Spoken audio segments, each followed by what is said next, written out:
شروع کرتا ہوں اللہ کے پاک نام سے جو مہربان رحیم اور کریم ہے۔ میرا نام جعفر دینا شاہ ہے، دین سے دینا، اور میں امریکہ میں رہتا ہوں۔ یہ دوسرا لیکچر ہے میرا اور اس کا عنوان ہے علم۔ چونکہ میری جو ٹائٹل ہے وہ humanity is the biggest religion کے نام سے ہے، اس لیے اس میں وہ طبقہ بھی ہے جو مختلف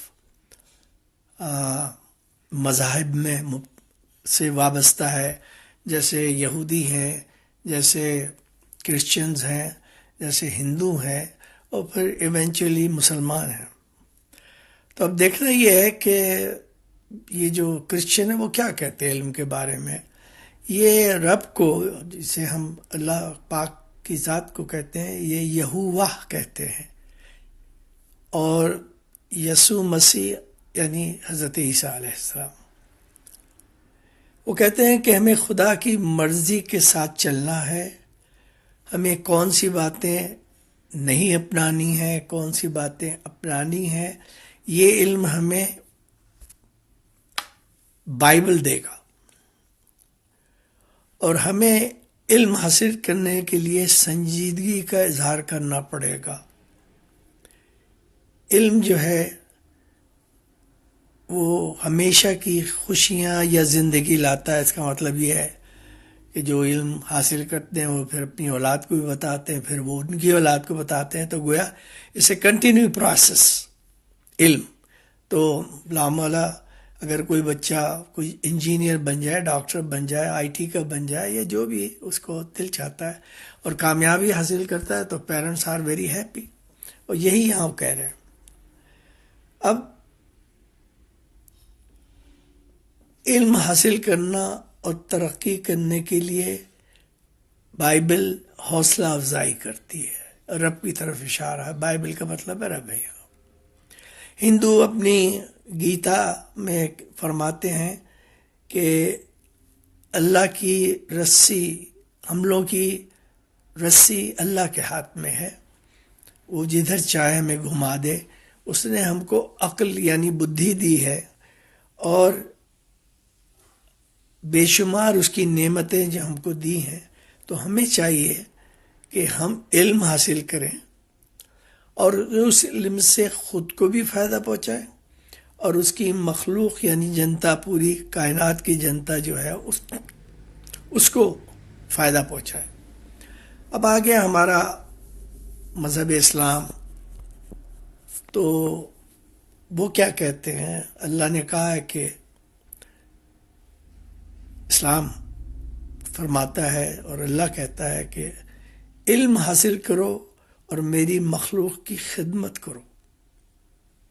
اب یہ تمام نبیوں کو اللہ نے کہا، کیونکہ یہ کچھ ایسی باتیں ہیں جو ہر مذہب میں ہیں۔ جیسے اللہ کی جو وجود ہے، وجود الہی، اس پہ سب کو اتفاق ہے، لیکن جب کرسچن بات کرتے ہیں جنہیں وہ خدا کہتے ہیں اردو میں، تو وہ ساتھ حضرت عیسیٰ کو، اور حضرت عیسیٰ نے کہا انہی کی کتاب میں کہ تم لوگ اللہ کی طرف غیر چیزیں منسوب کرتے ہو، تمہارا میرا کوئی واسطہ نہیں ہے، اور تم کسی اچھے مقام پہ نہیں جاؤ گے، یعنی جنت یا وغیرہ میں۔ اب ہمارے نبی نے فرمایا کہ انا مدینۃ العلم، میں علم کا شہر ہوں، وعلی بابھا، مطلب یہ بتایا پہلے پورشن میں کہ میں علم کا شہر ہوں۔ اور پھر رب کریم نے فرمایا کہ میں نے ہر نبی کو علم اور حکمت کے ساتھ بھیجا ہے تاکہ وہ لوگوں کو تعلیم دے۔ آپ نے یہ بھی فرمایا کہ میں معلم بنا کے بھیجا گیا ہوں۔ ہمارے مسلمان بھائی، میں نے ایک کتاب پڑھی کائنات، انسان اور کائنات، اس میں لکھا ہے کہ ہمارے نبی ان پڑھ تھے اور رٹ لیا کرتے تھے، لیکن یہ نہیں بتایا کہ کیا رٹ لیا کرتے تھے، کیا کوئی کتاب وہاں سے لے آئے تھے اردو بازار سے جسے رٹا لگانے کی ضرورت پڑی ہے، یا کوئی امتحان دینا تھا انہیں نے۔ تو اس قسم کی فضول اور جاہلانہ باتیں نبی کریم سے منسوب کرنا یہ بہت ہی بڑا گناہ ہے، اور ہمارے لوگ نمبر بنانے کے لیے سب کچھ کرتے ہیں۔ اب حضرت آدم کی تخلیق کے بعد اللہ نے ان کو زمین پہ بھیجا اور ان کو کہا کہ تم بتاؤ کہ میں کون ہوں، جو انہیں نے اپنے کام کیے۔ پھر حضرت داؤد کو پیدا کیا۔ حضرت داؤد علیہ السلام کے ہاتھوں کو ایسی کشش دی، ایسی قوت دی کہ وہ نرم کر لیا کرتے، تو حرب کے سامان یعنی یہ جنگ کے سامان وہ بنانے لگے، اور وہ ایک لمبی کہانی ہے۔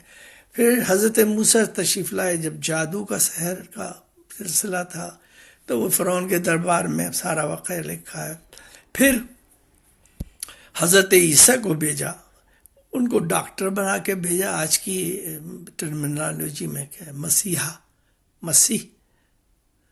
اب پھر ہمارے سرکار انبیاء تشریف لائے، ان کو جب آئے وہ تو یہودی بڑے عالم فاضل تھے، تو ان کا مقابلے کے لیے قرآن بھیجا، اور اس کے اندر پھر علم و بلاغت کی وہ باتیں ہیں کہ پھر ہر مسلمان جو ہے اس کو یقین ہو گیا کہ یہ اسلام مذہب ہے، یہ بہت ہی پیارا ہے، اس میں اخلاق بھی ہے، ادب بھی ہے، علم بھی ہے، خاندان بھی ہے، اس میں پیار و محبت کا بھی پیغام ہے، اس میں خدمت خلق کا بھی پروگرام ہے، اس میں والدین کی عزت اور رشتہ داروں کی اہمیت، غریب و غربا کی مدد وغیرہ سب شامل ہے۔